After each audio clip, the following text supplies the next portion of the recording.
अस्सलाम वालेकुम नाज़रीन, वेलकम कहते हैं आपको आपके फेवरेट शो में जिसका नाम है कम्युनिकेटिंग विद इन्फ्लुएंस। और इस शो में हमेशा की तरह मेरे साथ होते हैं सर जाफ़र अली। अस्सलाम वालेकुम सर। वालेकुम सलाम। कैसे हैं सर? मैं बिल्कुल खैरियत से हूँ, आप कैसे हैं? बिल्कुल ठीक ठाक हूँ।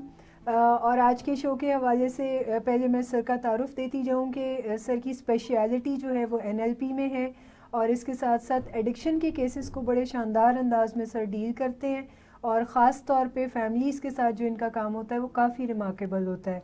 और इसी हवाले से हम आज भी बात करेंगे सर, फैमिली के हवाले से ही आज का शो भी है जिसमें हम पेरेंटिंग के कुछ रूल्स जो हैं वो डिस्कस करना चाह रहे हैं। मैंने जो प्रोग्राम का टॉपिक अनाउंस किया है वो टॉपिक है कि माँ बाप किस तरह बच्चों में खुद एतमादी को परवान चढ़ा सकते हैं। यकीनी बात है कि माँ बाप जब भी बच्चों में खुद एतमादी को परवान चढ़ाना चाहेंगे तो वो फिर उनकी शख्सियत साजी में अहम किरदार अदा करेंगे और वो कोशिश करेंगे कि वो उनकी शख्सियत की तामीर इस अंदाज में करें कि उनकी ज़िंदगी में कमियां कम से कम हों और वो बड़े शानदार अंदाज में तमाम तर मराहिल से गुज़र सकें। तो सर, सबसे पहला क्वेश्चन जो मैं अपनी बात को तमहीद बांधने के लिए या कोई प्रीफेस देने के लिए आपसे पूछना चाहूँगी वो ये है कि बच्चे की ज़िंदगी के मुख्तलिफ मराहिल क्या होते हैं, यानी कौन से स्टेजेस हैं जिनसे बच्चा गुज़रता है और इन स्टेजेस के बारे में अगर माँ बाप को पता हो कि इन स्टेजेस की नीड क्या है तो माँ बाप फिर उनके साथ बेहतर बॉन्डेज जो है वो बनाने में कामयाब हो सकते हैं। तो ऐसी कौन सी स्टेजेस हैं जिनमें बच्चे की ज़िंदगी को यानी पैदाइश से लेके एडल्टहुड तक कौन सी स्टेजेस हैं जिनमें इस स्पैन को हम तकसीम कर सकते हैं? बच्चों कि जब भी हम बात करते हैं, पेरेंटिंग की बात करते हैं, बच्चों की ग्रूमिंग के हवाले से बात करते हैं तो नफ्सियात हमेशा इस चीज़ को सबसे पहले रखती है कि जो चाइल्डहुड होता है, हमारा बचपन होता है, जो बचपन की हमारी ट्रेनिंग होती है, ये सारी ज़िंदगी हमारे साथ चलती रहती है। बच्चों की ट्रेनिंग अपने आप में एक बहुत मानी खेज़ अमल है। वो बच्चे जिनकी ट्रेनिंग चाइल्डहुड से बड़ी स्ट्रॉन्ग और शानदार होती है और वो उन स्टेजेस को बेहतर तरीके से कवर करते जाते हैं और सीखते जाते हैं, आगे जाके लाइफ में काफ़ी सक्सेस नज़र आती है। इसके बारे में रिसर्चेस भी हैं, एविडेंसेस भी हैं। जहाँ तक स्टेजेस की बात करते हैं तो मुख्तलिफ माहिरीन नफ्सियात की मुख्तलिफ स्टेजेस हैं, उन्होंने अपने अकॉर्डिंग कुछ थ्योरी सेट की, उसके बाद रिसर्चेस आई, कुछ थ्योरीज एक्सेप्ट कर ली गई, कुछ में कुछ मॉडिफिकेशन की गई उनके बाद में आने वाले स्टूडेंट्स में, जिनमें सिगमंड फ्रॉयड का नाम सबसे पहले लिया जाता है कि उन्होंने अपनी 5 स्टेजेस एक्सप्लेन की, जिन्हें साइको सेक्सुअल स्टेजेस भी कहा जाता है कि किस तरह से हमारी पर्सनैलिटी बनती है और वक्त गुजरने के साथ साथ बच्चा क्या कुछ सीखता है। अच्छा, ये जो स्कूल ऑफ थॉट है ये बात करते हैं कि ज़्यादातर जो है हम अपनी लर्निंग वो 5 to 7 ईयर्स से पहले सीख लेते हैं और बाकी की सारी ज़िंदगी हम उसी के थ्रू ऑपरेट होते रहते हैं। उसके बाद एक और बहुत बड़े माहिरीन नफ्सियात थे, जीन पियाजे, उन्होंने बच्चों की कोग्निशन के हवाले से, लर्निंग के हवाले से डिफरेंट थेरीज दी कि वो किस तरह से बच्चों को अंडरस्टैंड किया जाए कि वो उन स्टेजेस पे हैं, जिनमें उन्होंने sensory motor, pre operational, concrete operational, formal operational, ये स्टेजेस बताई। इन्हें याद रखना ज़रूरी नहीं है, आगे हम डिटेल में डिस्कस करेंगे, लेकिन इन सब के कम्बिनेशन में एक ऐसी थेरी आई जो इन सब को इंटरलिंक करती है आपस में, वो एरिक्सन की थेरी है। जब हम बच्चों की डेवलपमेंट के हवाले से स्टेजेस की बात करते हैं तो सबसे पहली स्टेज है, बच्चे इस यूनिवर्स में आता है तो वो सबसे पहले ट्रस्ट और मिसट्रस्ट, यानी कि एक ऐसा रिश्ता बनाना सीखता है। ये पेरेंट्स उसे जो सबसे पहली चीज़ सिखाते हैं वो इस दुनिया में ट्रस्ट बनाना या मिसट्रस्ट हो जाना, ये चीज़ सिखाते हैं और बच्चा सीखता है। इस एज में वो बच्चे जिनकी सारी बुनियादी ज़रूरतों से मुराद ये है कि उनकी हाइजीन, उनकी फूड और जो उनको अटैचमेंट चाहिए, उनको सिक्योरिटी चाहिए, उनको पेरेंट्स की जिस टाइम पे या केयर टेकर की ज़रूरत है वो उनके साथ होने चाहिए। अगर वो उनके साथ होते हैं तो उनका इस दुनिया के साथ एक भरोसे का रिश्ता कायम होता है, क्योंकि जब भी वो मदद के लिए कॉल करता है, बुलाता है, तो फ़ौरन से केयर टेकर आ जाता है। वो समझता है कि दुनिया कोई बड़ी अच्छी चीज़ है, भरोसेमंद चीज़ है। जब आप किसी को बुलाएंगे या दूसरों पे भरोसा किया जाता है और दूसरे दूर जाते हैं तो फिर वो वापस आ जाते हैं। लेकिन अगर ऐसा ना हो, बच्चे की फिक्सेशन हो जाए, फिक्सेशन से मुराद ये है कि अगर वो हेल्प के लिए कॉल करते हैं किसी को और फिर मदद नहीं आती, तो इसका मतलब ये बच्चा सीख लेता है कि ये दुनिया कोई काबिल भरोसा चीज़ नहीं है। वो मिसट्रस्ट की कन्फ्यूजन में चला जाता है और भरोसा करना उसके लिए आगे ज़िंदगी में डिफ़िकल्ट हो जाता है। पेरेंट्स के लिए इस स्टेज में चाहिए कि वो बच्चे के साथ अपने भरोसे के रिश्ते को ज़्यादा स्ट्रॉन्ग से स्ट्रॉन्ग रखें। उसके बाद जो नेक्स्ट स्टेज, ये एज स्टेज ज़्यादातर 18 माह की एज तक बच्चे एक्सपीरियंस करते हैं। उसके बाद जब बच्चे आगे मूव कर जाते हैं तो ऑटोनॉमी और शेम के हवाले से एक स्टेज डेवलप हो जाती है। इसमें बच्चा क्यूरियोसिटी बहुत ज़्यादा होती है, दुनिया को एक्सप्लोर करने के हवाले से उनकी जो एक इंस्टिंक्ट होती है बड़ी स्ट्रांग होती है, चीज़ों को तोड़ते फोड़ते हैं, खोल के देखते हैं, कोई भी चीज़ उनके सामने आ जाए वो एक्सप्लोर करना चाहते हैं असल में है क्या, एक्सप्लोरेशन बहुत ज़्यादा होती है। अब इस स्टेज में अगर पेरेंट्स बच्चों को एक्सप्लोर हेल्दी वे में चीज़ें करने देते हैं और उन्हें जो भी सवाल वो पूछते हैं, बहुत ज़्यादा इस एज में बच्चे सवाल पूछते हैं, उनको बताते जाते हैं तो उनकी मेमोरी अच्छे तरीके से स्टोर होती जाती है और वो एक ऑटोनॉमी की फेज़ में जाना शुरू हो जाते हैं। लेकिन अगर इसके अपोजिट हो जाता है, पेरेंट्स बार बार बच्चों को रोकना शुरू कर देते हैं, बार बार टोकना शुरू कर देते हैं, इधर नहीं जाएं, ऐसे करें वैसे करें, यू कांट डू इट, आप चीज़ें ख़राब करते रहते हो। बच्चे को अगर बहुत ज़्यादा डांटना शुरू कर देते हैं तो बच्चे में एक अनकॉन्शियस लेवल पे शेम पैदा होना शुरू हो जाती है और वो शेम उसे फील करवाती है कि यू कांट डू इट, आप इसे नहीं कर सकते, आप एक्सप्लोर ना करें। तो आगे की ज़िंदगी में भी वो एक शर्म किसी कैफियत में खोया रहता है और वो एक शर्मिंदा सी फीलिंग और लाइफ में एक शायनेस बच्चे बहुत ज़्यादा हो जाते हैं, वो आप कह सकते हैं। इसके बाद इनिशिएटिव और गिल्ट की स्टेज आती है कि या आप लाइफ में कुछ करने वाले हो जाएं, मतलब डूअर हो जाएं, कुछ इनिशिएट कर लें, और ये 3 से 5 साल की एज में होता है। या फिर बच्चों को इनिशिएट करने में डिफ़िकल्टी होती है, वो हमेशा गिल्ट में रहते हैं। इस स्टेज में जो पेरेंट्स बच्चों को अप्रिशिएट करते रहते हैं, कुछ चीज़ें स्टार्ट करने के हवाले से, कोई काम स्टार्ट करना है, कोई एक्टिविटी स्टार्ट करनी है और उनको इस चीज़ पे अप्रिशिएट करते हैं, वो स्टार्ट कर लेते हैं, वो लाइफ में डूअर होते हैं, वो मूवर होते हैं, वो अच्छे लीडर होते हैं, लाइफ में लीडिंग रोल में वो जाने में पहल करते हैं, कोई भी काम स्टार्ट करने में वो इनिशिएट लेते हैं। लेकिन अगर पेरेंट्स इस स्टेज में बच्चे को इनसिक्योर फील करवाते हैं और वो उनको ये बताते हैं कि ये कोई डिफ़िकल्ट सा काम है, आप इसे नहीं करें, तो बहुत सारे ऐसी चीज़ें जो बच्चे को पता भी होती है वो लाइफ में स्टार्ट नहीं कर पाता और आगे जाके लाइफ में बच्चे को छोटे छोटे लेवल पे कॉन्फिडेंस के मसाइल आना शुरू हो जाते हैं। उन्हें बहुत सारी चीज़ों के बारे में पता होता है, वो बातचीत नहीं करते, उन्हें लगता है शायद वो जो काम करेंगे वो गलत होगा, उनका अपना कॉन्फिडेंस और सेल्फ एस्टीम कम होना शुरू हो जाता है। तो खामखा का गिल्ट उनमें डेवलप होना शुरू हो जाता है, एक्सट्रीम गिल्ट की फेज़ को वो एक्सपीरियंस करते हैं, तो गिल्ट उनसे शदीद से शदीद तर होता जाता है। और वो बच्चे स्कूल कॉलेज में सवाल करने से परेशान होते हैं, वो सवाल नहीं करते, वो आंसर करने में उन्हें डिफ़िकल्टी आती है, उन्हें आंसर का पता होता है लेकिन वो उसे आंसर कर नहीं पाते, इन चीज़ों के हवाले से उनको डिफ़िकल्टी आना शुरू हो जाती है। इस स्टेज से जब बच्चे आगे जाते हैं तो फिर वो अपनी लाइफ में कोई ना कोई एम, कोई ना कोई ऐसा काम या प्रोडक्टिविटी, कॉम्पिटेंसी डेवलप करने की तरफ जाते हैं कि वो लाइफ में जो कुछ करना चाहते हैं लाइफ के बारे में कितने कॉम्पिटेंट हैं। इंडस्ट्री और इंफीरियरिटी की एक स्टेज आती है। अगर बच्चे इस चीज़ को रियलाइज़ कर पाते हैं और पेरेंट्स इस चीज़ में उन्हें मोटिवेट करते रहते हैं, यू आर एनफ कॉम्पिटेंट, आप बहुत सारे काम कर सकते हो, और जो भी वो काम करते हैं उनको इंटरेस्ट एक्सप्लोर करने में, उनकी कॉम्पिटेंसीज एक्सप्लोर करने के हवाले से उनको अप्रिशिएट करते रहते हैं और बच्चे को आइडिया होता है कि व्हाट आई एम, मेरी कॉम्पिटेंसीज क्या है, मैं कौन कौन से काम कर सकता हूँ आसानी के साथ, किन किन को ज़्यादा सीखने की ज़रूरत है। तो बच्चे में एक कॉन्फिडेंस डेवलप हो जाता है अपनी कॉम्पिटेंसीज के हवाले से, जिसे सेल्फ एफिकेसी भी कहते हैं सेल्फ एस्टीम में, कि बच्चा मेंटली स्ट्रांग हो जाता है कि वो कौन से काम अच्छे तरीके से कर सकता है। लेकिन अगर ये इस स्टेज पे भी डिफ़िकल्टीज आ जाती हैं और पेरेंटिंग प्रॉपर तरीके से हेल्प नहीं कर पाती या टीचर्स प्रॉपर तरीके से, ट्रेनर हेल्प नहीं कर पाते, तो फिर एक इन्फीरियरिटी की फीलिंग्स आ जाती है। फिर बच्चे को लगता है कि शायद मैं कुछ कर ही नहीं सकता, मुझ में कुछ स्पेशल है ही नहीं।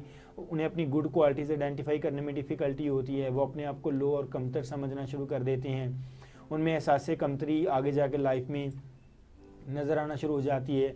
वो हमेशा इस चीज़ को देखते रहते हैं कि दूसरे कोई काम स्टार्ट करें और फिर वो उनको फॉलो करें। वो ज़्यादातर फॉलोअर में होते हैं और फॉलोअर में भी वो हमेशा अपने आप को लोअर फील करते रहते हैं और लोअर फील करते रहना अपने आप को वो बेहतर महसूस करते हैं। अच्छा, इस एज के बाद ये 12 एज तक का, यहाँ तक का प्रोसेस है। 12 एज के बाद फिर 12 एज के बाद तो एक शदीद क्राइसिस जो है वो नज़र आता है, क्योंकि अमूमन बच्चों को संभालना छोटी उम्र में मुश्किल होता है, मगर जैसे जैसे वो अपनी टीन एज की तरफ जाते हैं तो डिफ़िकल्टीज़ भी बढ़ती चली जाती हैं। और टीन एज जो है एक बहुत ही मुश्किल दौरे ज़िंदगी माना जाता है, जिसमें पेरेंट्स भी समटाइम बहुत परेशानी का शिकार होते हैं। कॉम्पिटेंसी की इस स्टेज के बाद जो 12 ईयर तक होती है, इसमें कुछ बायोलॉजिकल चेंजेस आना शुरू हो जाते हैं, जिसमें जेंडर खुल के सामने डिफरेंस आना शुरू हो जाते हैं, बायोलॉजिकल चेंजेस आते हैं। लड़कों की उनके हवाले से जो खसूसियात होती हैं, लड़कियों की अपने हवाले से फिजिकल करेक्टरिस्टिक्स होती हैं, वो खुल के सामने आ जाती हैं और अपने रोल को वो डिफाइन करती हैं। इसके बाद आइडेंटिटी की एक स्टेज आती है 12 ईयर के बाद कि बच्चे अपनी आइडेंटिटी एक्सप्लोर करते हैं कि इनफैक्ट अब हम क्या हैं। वो उन्हें एक रोल डिफाइन होता है इस एज तक बच्चों में, यानी कि ये वो एज है जो 12 ईयर से 18 तक, यानी कि टीन एज जो ज़िंदगी में बड़ी इम्पोर्टेंट एज समझी जाती है कुछ करने के हवाले से, सीखने के हवाले से। इस एज में अगर बच्चे हेल्दी वे में बड़े नॉर्मल तरीके से अपनी लर्निंग को, अपनी जो अंडरस्टैंडिंग्स हैं उनको स्ट्रॉन्ग वे में दुनिया के साथ एसोसिएट करते हैं, डेवलप करते हैं, तो वो सीख जाते हैं कि इस यूनिवर्स में आने का उनका रोल क्या है, वो करना क्या चाहते हैं, वो डॉक्टर बनना चाहते हैं, इंजीनियर बनना चाहते हैं, अच्छे इंसान बनना चाहते हैं, लाइफ में करना क्या चाहते हैं। वो एक रोल को डिफाइन करते हैं और साथ ही अपनी एक आइडेंटिटी को डिफाइन करते हैं, हु एम आई। ये वो फेज़ है जहाँ पे बहुत ज़्यादा बच्चे आइडेंटिटी क्राइसिस का शिकार हो जाते हैं। आइडेंटिटी क्राइसिस से मुराद ये है कि उन्हें खुद भी आइडिया नहीं हो रहा होता और वो एक खामखा की कश्मकश में मुब्तला हो जाते हैं। यहाँ पे पेरेंट्स अगर बच्चों को बहुत ज़्यादा ट्रेन करने के हवाले से बहुत ज़्यादा कंट्रोल करना शुरू कर दें, कंट्रोलिंग का एलिमेंट बहुत ज़्यादा आ जाए, तो बच्चों में रेबेलियस टेंडेंसीज आ जाती हैं, फिर बच्चे वहाँ से भागने की कोशिश करते हैं। पेरेंट्स का और बच्चों का यहाँ पे जो बड़ा तजाद होता है वो यही होता है कि पेरेंट्स बच्चों को बच्चे समझ रहे होते हैं, वो इस एज को या इस स्टेज को समझ नहीं पाते, अपने इनोसेंसी में अपने लव के थ्रू वो ऑपरेट कर रहे होते हैं, क्योंकि बच्चे पेरेंट्स की नज़र में हमेशा बच्चे ही रहते हैं।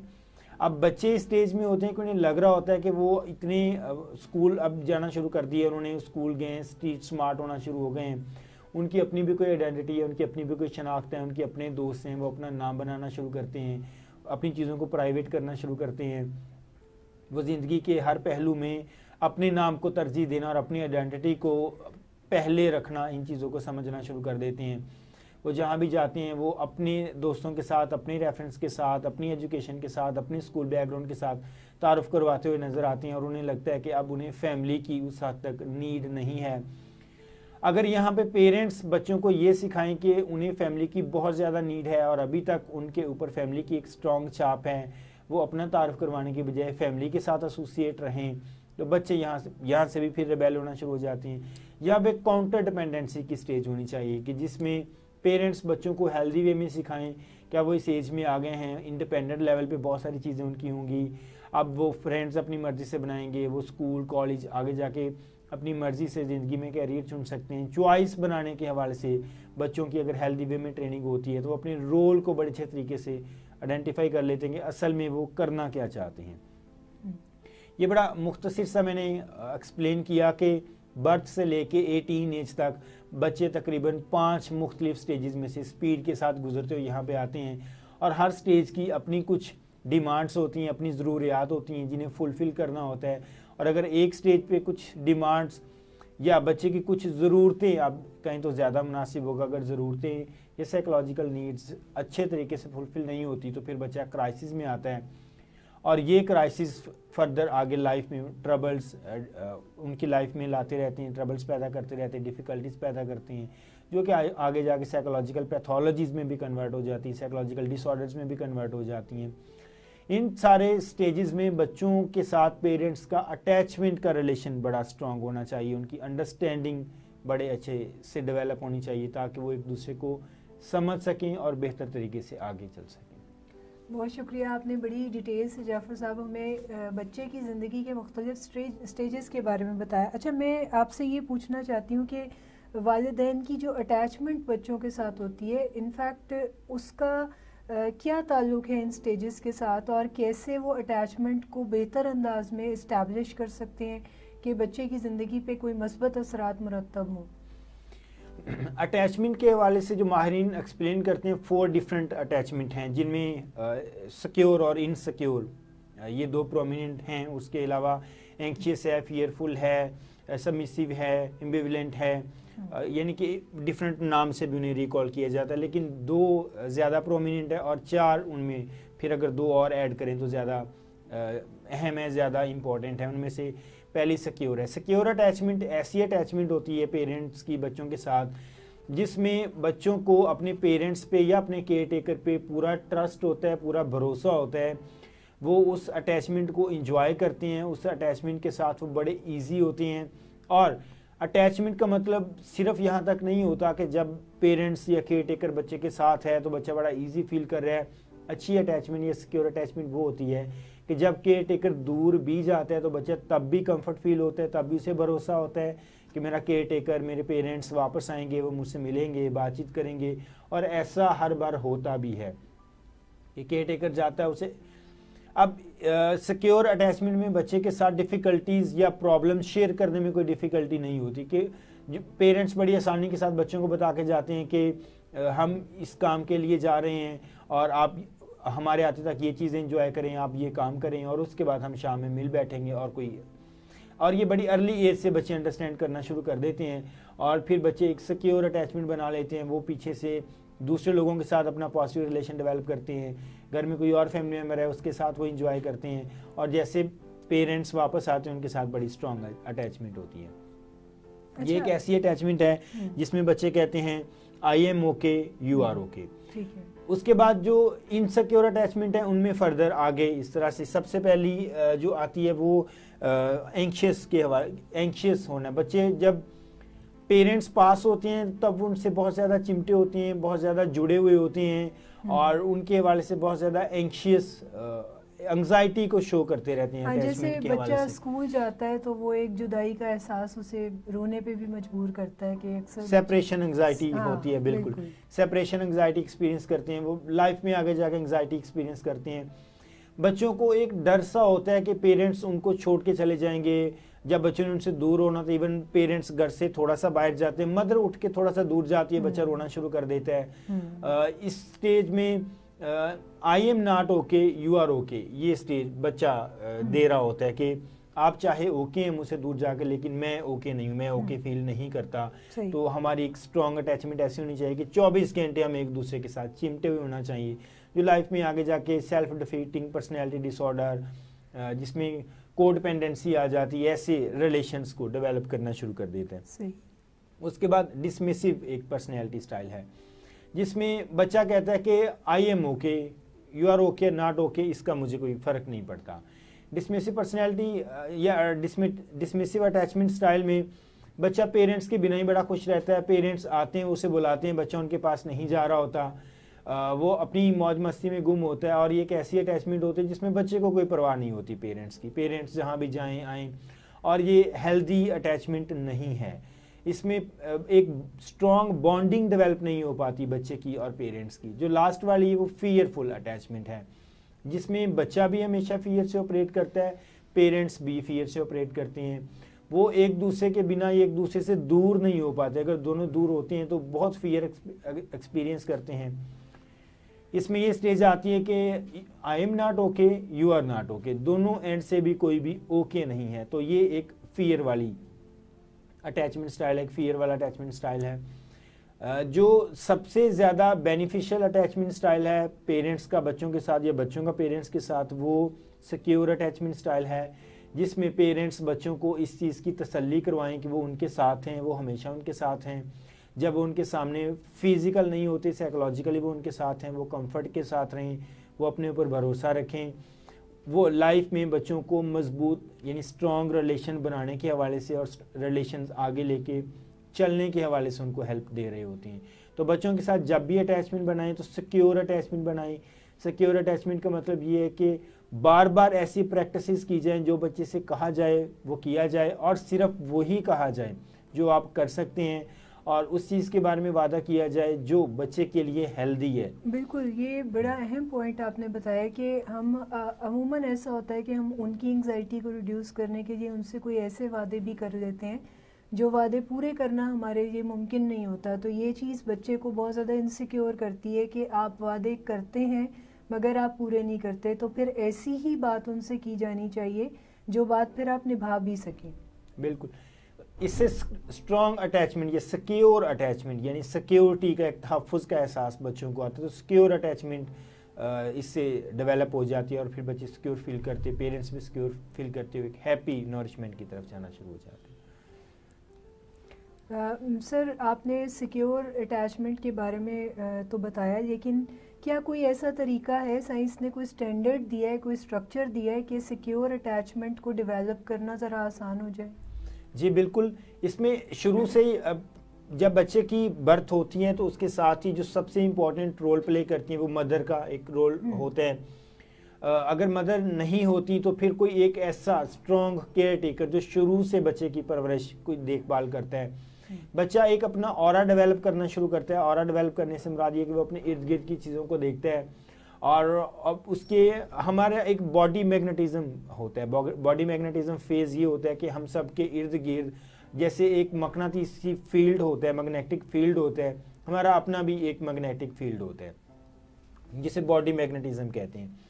जब बच्चे का बॉडी मैग्नेटिज्म डेवलप होना शुरू होता है तो उसके इर्द गिर्द जो भी एक ऐसा पर्सन आता है एक स्ट्रॉन्ग पॉजिटिव ऑरा के साथ, बॉडी मैग्नेटिज्म के साथ, तो बच्चे का उसके साथ एक अट्रैक्शन डेवलप होना शुरू हो जाती है।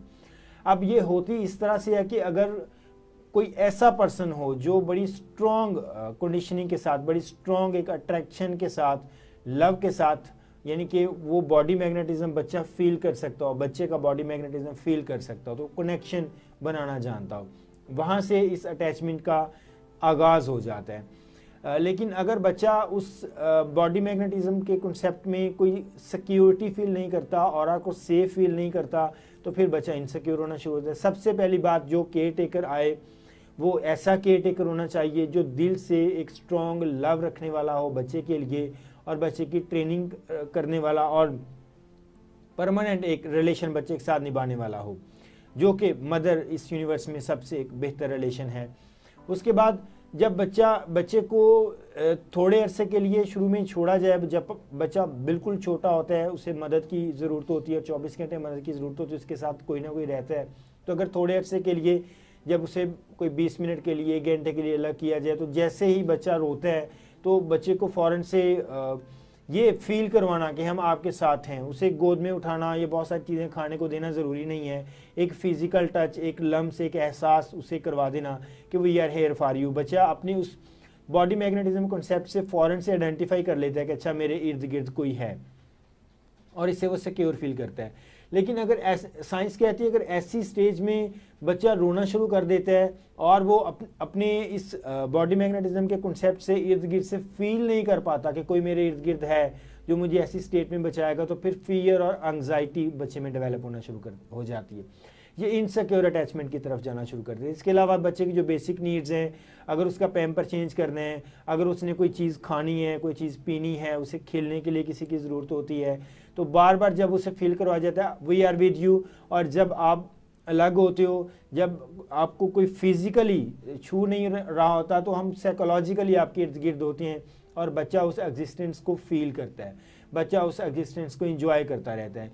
ये बिल्कुल ऐसे ही है जैसे माँ एक छोटे से बच्चे को चारपाई पे झूले में बिठा देती है और साथ में अगर कोई अपनी एक्टिविटीज़ भी करती रहती है, तो बच्चा अगर थोड़ी सी कोई आवाज़ निकालते हैं, मदर भी एक आवाज़ निकालती है, गो के उस टाइम पे बच्चा उस आवाज़ को इंटरप्रेट भी नहीं कर पा रहा होता कि इसका मकसद क्या, लेकिन वो जो एक साउंड होता है उसके साथ बच्चे का कनेक्शन इतना स्ट्रांग होता है कि बच्चा फ़ौरन से समझ जाता है कि अच्छा कोई है।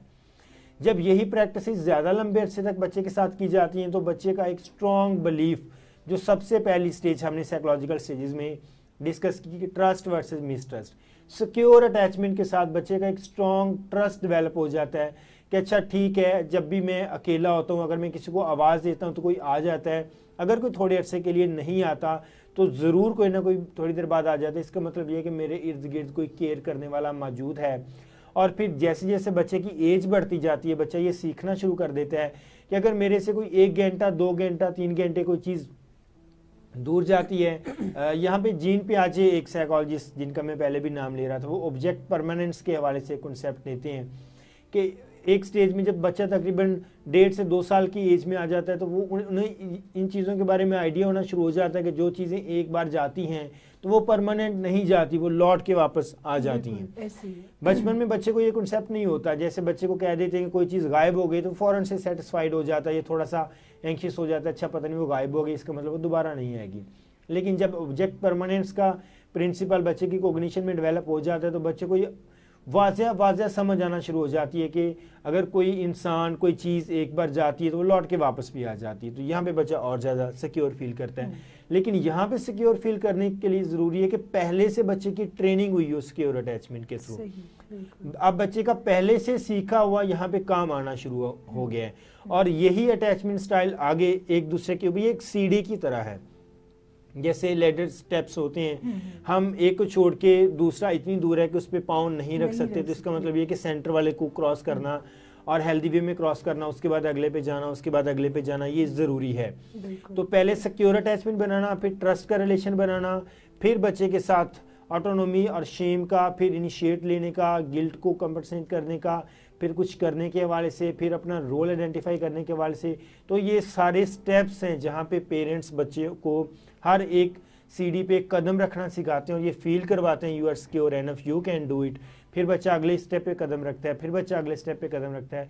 तो पेरेंटिंग और हेल्थी पेरेंटिंग, थेरेप्यूटिक पेरेंटिंग जिसे कहती हैं, बहुत ज़रूरी है बच्चे को एक कामयाब इंसान बनाने में। बिल्कुल, और बहुत ही शानदार साइंसी मालूमात आपने फराहम की हैं। और मैं अपने नाजरीन को इस हवाले से ये बताना चाहती हूँ कि जब भी हम अपनी पर्सनल विजडम इस्तेमाल किए बगैर किसी स्ट्रक्चर या किसी स्टैंडर्ड के ऊपर काम करते हैं तो हमारी ज़िंदगी में आसानियाँ ज़रूर पैदा होती हैं। इसी पैगाम के साथ मैं यहाँ पर रहूँगी, एक छोटा सा ब्रेक, तो मिलते हैं आपसे ब्रेक के बाद। वेलकम बैक नाजरीन। ब्रेक पे जाने से पहले बात हो रही थी कि बच्चों में खुद एतमादी कैसे डेवलप की जाए और पेरेंट्स किस तरह सिक्योर अटैचमेंट अपने बच्चों के साथ बना सकते हैं।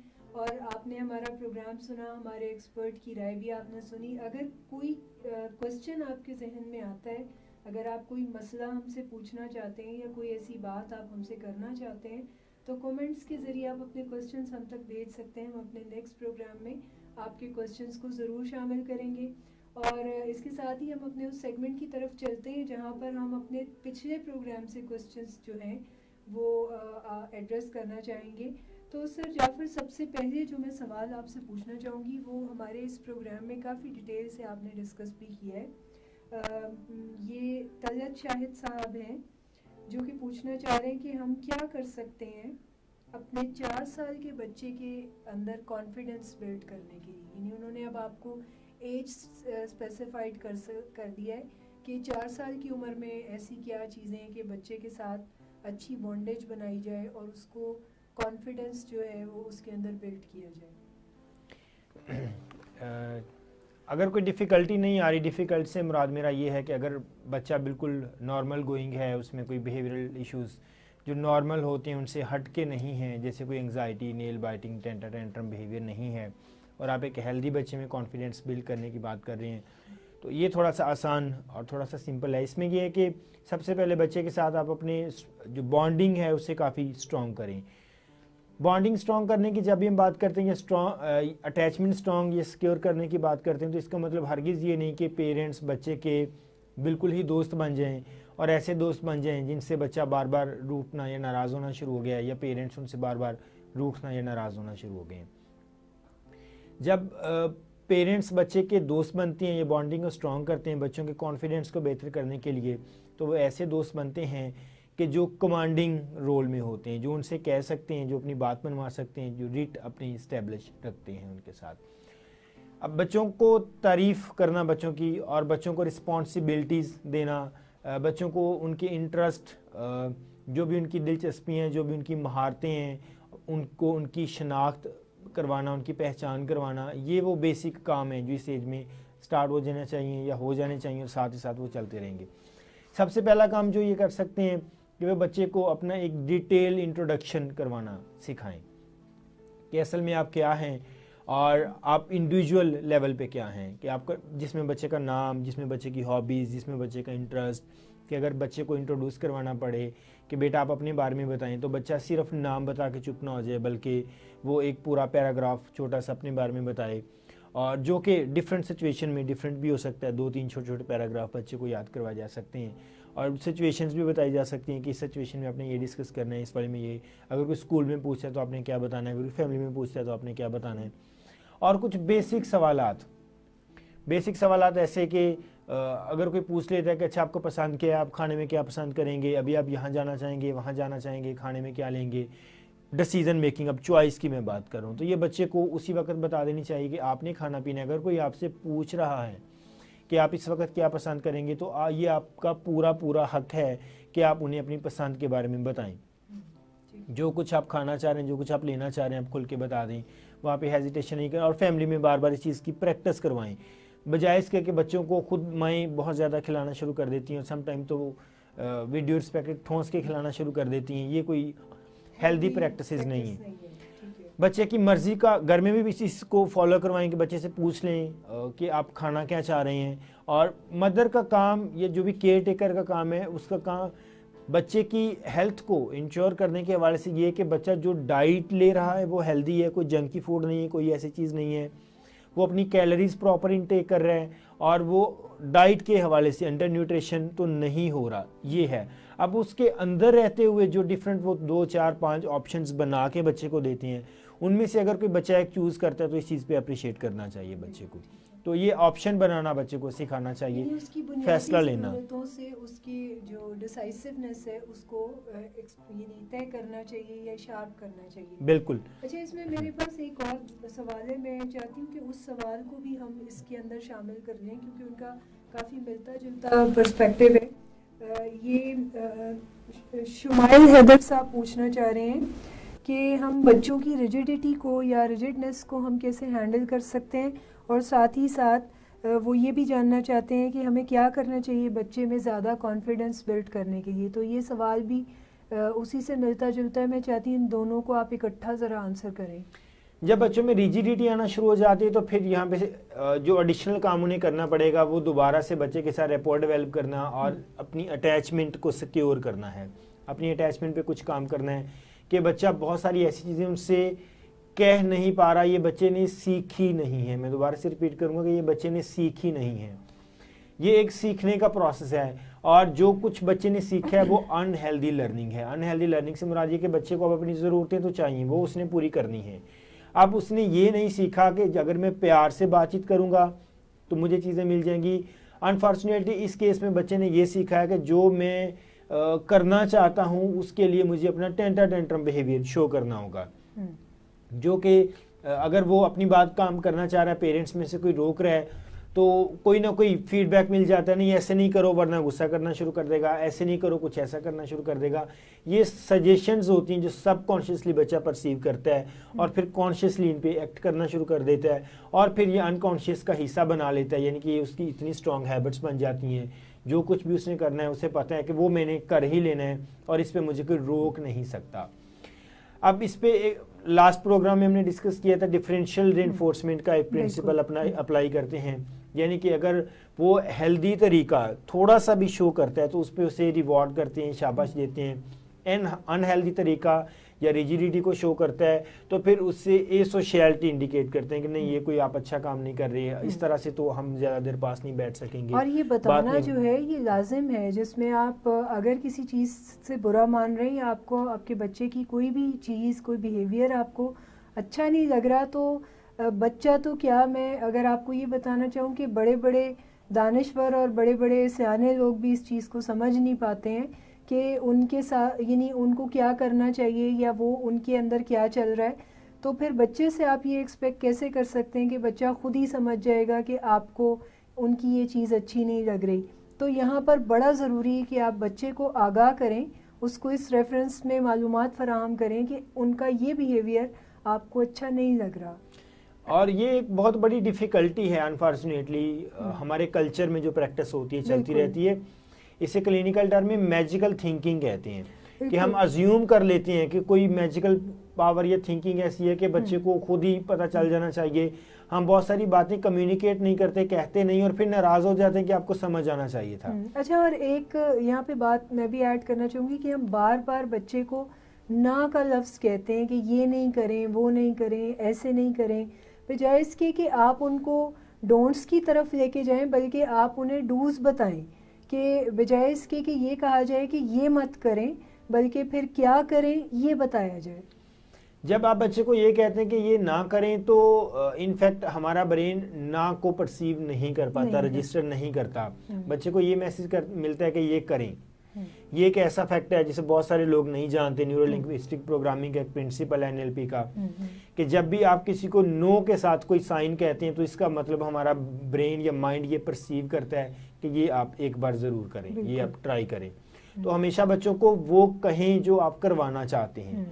वो बच्चों को बार बार बच्चों की गुड क्वालिटीज, कॉन्फिडेंस को आगे फर्दर लेके चलें। मैजिकल थिंकिंग बच्चों को ना सिखाएं कि कोई मैजिकल पावर आ जाएगी और ऐसा हो जाएगा। बार बार मैजिकल थिंकिंग की बात करना, उससे बच्चे भी लाइफ में ये ज्यूम कर लेते हैं कि अच्छा मेरे करने कराने का कोई काम नहीं, ये कोई मैजिकल तरीके से काम हो जाएगा। फिर वो इनिशिएट लेने में डिफ़िकल्टी उनको आना शुरू हो जाती है, उनका कॉन्फिडेंस कम होता है कि अच्छा अगर मैजिकल थिंकिंग से सब कुछ होगा या ऐसे हो जाएगा तो फिर मैं क्या हूँ, फिर मैं क्यों करूँ, फिर मैं ये कैसे करूँ। तो वो लाइफ में आगे स्टेप फॉरवर्ड करने की बजाय वहीं पे रुक जाते हैं, ठहर जाते हैं। अब बच्चे को मैसेज कन्वे करना, अपनी फीलिंग्स बताना, ये सिखाएं कॉन्फिडेंस को बूस्ट करने के लिए। चॉइस बच्चे ने बनाना सीख ली, चॉइस को अप्लाई करना फिर सिखाएं। जब बच्चा चॉइस को अप्लाई करना सीख लेता है फिर उसे विजडम और इंटेलिजेंसी में फ़र्क सिखाएं कि इंटेलिजेंसी ये कि जब फ़ौरन से चीज़ों को अंडरस्टैंड कर लेते हैं, और विजडम ये है कि आप उसके ऊपर अमल भी करते हैं, और जब आप अमल करते हो कोई गलती करते हैं तो आप उसमें सीख भी लेते हैं। अब हम 5 साल के बच्चे की 6 साल के बच्चे की बात कर रहे हैं जो साइकोलॉजिकल इतना स्ट्रांग हो गया है कि वो ट्रायल एंड एरर से सीखना शुरू हो गया है और वो परफेक्ट प्रैक्टिसेस की तरफ जाना शुरू हो गया है। फिर बच्चे की इमोशनल बॉन्डिंग को स्ट्रांग करने के लिए एक इमोशनल बैंक अकाउंट का कॉन्सेप्ट है, वो बच्चे को सिखाना शुरू कर दें। इमोशनल बैंक अकाउंट से मुराद ये है कि बच्चा ये सीखना शुरू हो जाए कि जैसे हम सबका कोई एक अकाउंट होता है बैंक में, इसी तरह से हमारे जज्बात का भी एक अकाउंट होता है जो हमारी फैमिली में ओपन होता है। जब बच्चा पैदा होता है तो बड़े रिच अकाउंट के साथ होता है, उसकी बड़ी रिस्पेक्ट होती है, उसकी बड़ी वैल्यू होती है। अनफॉर्चुनेटली जब पेरेंट्स ट्रेनिंग नहीं दे पाते कि उसने अपने बैंक अकाउंट को मेंटेन कैसे करना है, यानी कि वो उसमें रिस्पेक्ट सबमिट करवाएगा, वो उसमें गुड डीड्स सबमिट करवाएगा, वो दूसरों के साथ अच्छे मैनर सीखेगा, वो अच्छे तरीके से पेश आएगा, वैल्यू ऐड करेगा, तो उसमें रीच होता जाएगा। अगर पेरेंट्स ये नहीं सिखाएंगे और उस बैंक अकाउंट से बच्चे को बिलावजह चीज़ें देते जाएंगे, अगर बच्चा मैनर भी शो नहीं कर रहा, चीज़ें सीखने में दिलचस्पी नहीं ले रहा, वो ज़्यादा केयर रिस्पेक्ट देते जाएंगे, कोडिपेंडेंसी का रिलेशन बनता जाएगा, तो एक दिन ऐसा आएगा कि बच्चा बैंकरप्ट हो जाएगा। फिर वही पेरेंट्स बच्चे की आप कह लें कि शिकायतें करते हुए नजर आएंगे कि ये कोई बात मानने वाला नहीं है, ये कोई अच्छा बच्चा नहीं है। तो बच्चे का कॉन्फिडेंस बिल्ड करने के लिए उन्हें रिस्पेक्ट करना सिखाएं कि आप रिस्पेक्ट करें। फिर बच्चे को स्कूल में बाहर गली में भेजने से पहले होम विजडम सिखाएं। स्ट्रीट स्मार्ट से पहले उसे होम स्मार्टनेस का कॉन्सेप्ट दें कि स्मार्ट लोग क्या होते हैं, मैनिपुलेशन कैसे नहीं होनी, दोस्तों में चॉइस कैसे बनानी है, लोग डिफरेंट होते हैं, जैसे एक घर में रहते हुए सारे लोग मुख्तलिफ हैं। तवक्कुआत लगाना बच्चे को सिखाएं कि जब हम किसी से तवक्कुआत लगाते हैं तो ये हमारी रिस्पॉन्सिबिलिटी होती है, और अगर कोई तवक्कुआत फुलफिल नहीं कर सकता तो फिर हम दोबारा सही तवक्को लगाना किसी से कैसे सीखें। अगर कोई हमारे बातों को या एक्सपेक्टेशंस को फुलफिल नहीं करता तो इसमें कुछ काम हमारे करने का भी है कि हम हेल्दी वे में एक्सपेक्टेशंस कैसे लगाएंगे। फिर बच्चों को फिजिकल एक्टिविटीज़ की तरफ डालें। फिर बच्चों को घर में रिस्पॉन्सिबिलिटीज़ देना शुरू कर दें, कोई छोटा मोटा काम उनसे कहें कि ये वो काम करें। फिर बच्चों को लीड रोल में लेके अच्छा आप बताएं कि ये चीज़ें कैसे होंगी और कैसे हम कर सकते हैं, लीड रोल में आके बच्चे परफॉर्म करें। रिस्पॉन्सिबिलिटीज़ देना, लीड रोल में बच्चों से काम करवाना, इसका मतलब हरगिज़ ये नहीं कि आप बच्चे से घर का काम करवाना चाह रहे हैं, इसका मतलब ये कि आप बच्चे में लीडरशिप क्वालिटीज़ डेवलप कर रहे हैं, इसका मतलब ये कि आप उसमें कॉन्फिडेंस डेवलप कर रहे हैं। जब बच्चा रिस्पॉन्सिबिलिटीज़ लेना सीख जाता है, जिम्मेदारी लेना सीख जाता है, तो आगे लाइफ में भी वो रिस्पॉन्सिबिलिटीज़ लेना शुरू कर देता है। अपने तमाम आस्पेक्ट्स को, यानी जितनी डायमेंशंस पे वो ज़िंदगी गुजार रहा है वहाँ पर बहुत ज़रूरी है कि लीडरशिप के ट्रेड्स अगर उसमें होते हैं तो वो अपनी हर रिस्पॉन्सिबिलिटी को बेहतर अंदाज में निभाता है। और लीडरशिप का बेसिक ट्रेड कॉन्फिडेंस है। अगर वो कॉन्फिडेंस है, वो डूअर है, इनिशिएट लेने वाला है, तो वो आगे की तरफ जाएगा। फिर बच्चे की तारीफ करना ना भूलें और बिला वजह तारीफ ना करें। तारीफ करना यानी कि उसने छोटा मोटा भी काम किया तो तारीफ जरूर करें और बिला वजह की तारीफ ना करें। अगर आप बिला वजह की तारीफ करना शुरू कर देंगे तो फिर वो काम करना बंद कर देगा, क्योंकि ये उसकी नीड बिना कुछ किए पूरा होना शुरू हो जाएगी। बड़ा ज़रूरी है कि जो ज़ुबानी अलकाबात हम अपने बच्चों को देते हैं, जैसे मेरा शहज़ादा या मेरी परी या ऐसी चीज़ें जिनके कहने का कोई मकसद नहीं होता, यानी बच्चे ने कोई पीछे कोई काम ऐसा नहीं किया होता, मगर उसके बावजूद हम चूँकि अपने प्यार में महव होके, अपने प्यार से मजबूर होके हम बच्चे को ऐसे अलकाबात दे रहे होते, तो इनसे ज़रा अवॉइड करना चाहिए, क्योंकि ये वो तारीफ़ है जो बिला वजह की जाती है। और बच्चों में कभी भी स्टिग्मा वाले अलकाबात भी ना दें, जैसे निकम्मे हो, बेकार हो, कुछ करते नहीं हो, बदतमीज़ हो, हमेशा की तरह ही ऐसे करते हो, हमेशा ही ऐसे करते हो, कोई काम ढंग से कर भी सकते हो, कोई काम सीधा भी कर भी सकते हो, कोई काम ही सीधा नहीं है, सिर्फ शरारतें करने के अलावा कोई काम नहीं है, बस खाने पीने के लिए पैदा हुए हो, वेस्टेज ऑफ ऑक्सीजन हो। ये वो सेंटेंसेस हैं जो बच्चे के कॉन्फिडेंस को और सेल्फ एस्टीम को तबाह करके रख देते हैं। ये वो सेंटेंस हैं जो कभी भी पेरेंट्स को बच्चों के साथ शेयर नहीं करने चाहिए, बोलने नहीं चाहिए। हमेशा जब भी बच्चे अगर कोई ख़राबी करते हैं, कॉन्फिडेंस बेहतर करने के लिए उनको सिखाएं कि गलतियों से कैसे सीखा जा सकता है, और हमेशा उनके बिहेवियर पे बात करें। आप बड़े शानदार हैं, लेकिन जो आप साथ में कभी कभार झूठ बोलते हैं, आप बड़े अच्छे हैं, लेकिन ये जो शरारत करते हैं ये अच्छी नहीं है। यानी उनकी शख्सियत को उनके डीड्स से अलग करके उनको परसीव करवाएं। यानी ऐसा नहीं है कि अगर वो एक टाइम पे गलत काम कर रहे हैं तो उस काम से ही लेबल कर दिया जाए उनकी शख्सियत को, बल्कि उनको आइडेंटिफाई कराएं कि आप ऐसे नहीं हैं, लेकिन ये जो काम आपने किया है वो काम अप्रोप्रिएट नहीं है। इसके साथ साथ बच्चों में रिजिलियंसी डेवलप करना। रिजिलियंसी डेवलप करने का मतलब ये है कि कोई अगर मुश्किल काम उन्होंने ज़िंदगी में करना शुरू कर दिया है और उसमें नाकामियाँ आती हैं, तो वो उसके साथ डटे रहें, बार बार प्रैक्टिस करते रहें उसे हल करने की। और बार बार प्रैक्टिस करने का मतलब ये है कि एक नई अप्रोच के साथ दोबारा से ट्राई करें, ट्राई अगेन, या हर बार एक नई अप्रोच के साथ। और उन्हें ये सिखाएं कि एक ही तरीके से जब हम किसी काम को करने की कोशिश करते हैं तो उससे रिजल्ट्स डिफरेंट नहीं आते। डिफरेंट अप्रोच के साथ ट्राई करना, रेजिलियंसी बच्चों में बहुत अच्छी होनी चाहिए। वो बात बात पे दिल बर्दाश्ता ना हो जाएं। जब भी वो दिल बर्दाश्ता हों, उन्हें मोटिवेट करें, उन्हें अप्रिशिएट करें कि वो दोबारा से प्रैक्टिस करें, और फिर किस तरह से प्रैक्टिस करें, और फिर हमेशा उनको ये फील करवाएं कि साइकोलॉजिकली आप उनके साथ हैं। ये वो बेसिक से काम है, अगर पेरेंट्स करते हैं, उनको दोस्त बनाना सिखाना, स्कूल के हवाले से अगर कोई डिफ़िकल्टीज आती हैं तो उनको हल करने की तरफ जाना, हमेशा उनके एग्जैक्ट नेम से और रिस्पेक्ट के नेम से बुलाना, उनको रिस्पेक्ट देना, ये वो एक्शंस हैं जो पेरेंटिंग में पेरेंट्स को बार बार रिपीट करते रहने चाहिए, जो बच्चों में कॉन्फिडेंस बिल्ड करते हैं, जो बच्चों में कॉन्फिडेंस बूस्ट करते हैं। बहुत शानदार टिप्स दिए जाफर साहब आपने। इसी के साथ नाजरीन मैं यहाँ पर अनाउंस करूँगी कि हमारे आज के प्रोग्राम का वक्त तो ख़त्म हुआ चाहता है, लेकिन अगर आपको इस मौजू के हवाले से कोई और बातें जो है वो आप पूछना चाहते हैं तो आप हमारे नेक्स्ट शो के लिए कमेंट्स ज़रूर कीजिए, क्वेश्चन ज़रूर भेजिए। हम इंशाल्लाह नेक्स्ट प्रोग्राम में आपके क्वेश्चंस के जवाब और भी ज़्यादा एलैबोरेटेड फॉर्म में देंगे। उस वक्त तक के लिए इजाज़त दीजिएगा। खुदा हाफिज़।